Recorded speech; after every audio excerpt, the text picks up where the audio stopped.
Et si c'était François Fillon qui accédait sur le trône de fer des élections présidentielles françaises? À la peine dans les sondages, criblé par les différentes affaires, François Fillon peut paraître le grand perdant de cette élection. Et pourtant, il s'accroche. Alors pourquoi? Rappelons-le, François Fillon, le candidat des Républicains, était le très grand favori de cette élection. Un boulevard lui était destiné.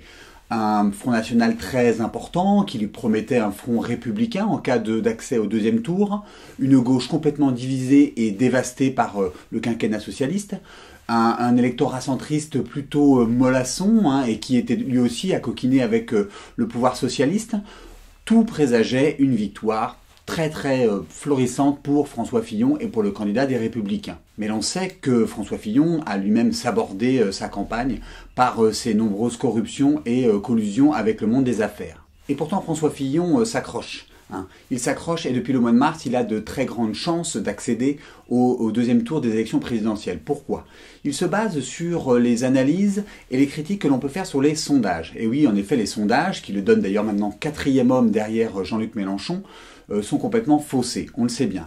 Lui a une analyse qui se base sur Filteris. Filteris qui est un institut canadien qui analyse la campagne présidentielle française depuis le départ. Et Filteris se base sur des techniques proches de celles de Cambridge Analytica, dont on avait déjà parlé dans l'Alter JT, et qui scannent en fait l'activité sur les réseaux sociaux. Filteris est une agence de web réputation et Euromédiation un cabinet conseil en méthodologie.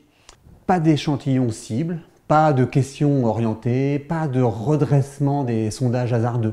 Le moteur de recherche et les algorithmes d'analyse vont prendre une mesure du buzz en y ajoutant une part de sentimentalité pour rendre compte des valeurs positives ou négatives sur les différents candidats. Yet, this is complex to do, and as a consequence, most communication companies today still segment their audiences by demographics and geographics. But when you pause for just a moment, this is a really ridiculous idea. The idea that all women should receive the same message because of their gender, or all African Americans because of their race, or all old people, or rich people, or young people to get the same message because of their demographics just doesn't make any sense. Clearly, demographics and geographics and economics will influence your worldview. But equally important, or probably more important, are psychographics. That is an understanding of your personality, because it's personality that drives behavior, and behavior that obviously influences how you vote. Et Filteris donne depuis mi-mars François Fillon talonnant Marine Le Pen dans la plupart de ses analyses. Et c'est ça qui fait que François Fillon s'accroche à sa candidature. Ça et le fait aussi que les sondages en France sont un tout petit peu faussés. On le sait, les sondages se sont régulièrement trompés dans les élections présidentielles. En 1981, c'est Valéry Giscard d'Estaing qui est à 30% dans les sondages la dernière semaine. Pourtant, au premier tour, il est derrière François Mitterrand. En 1995, les socialistes sont dévastés. Pierre Bérégovoy s'est suicidé.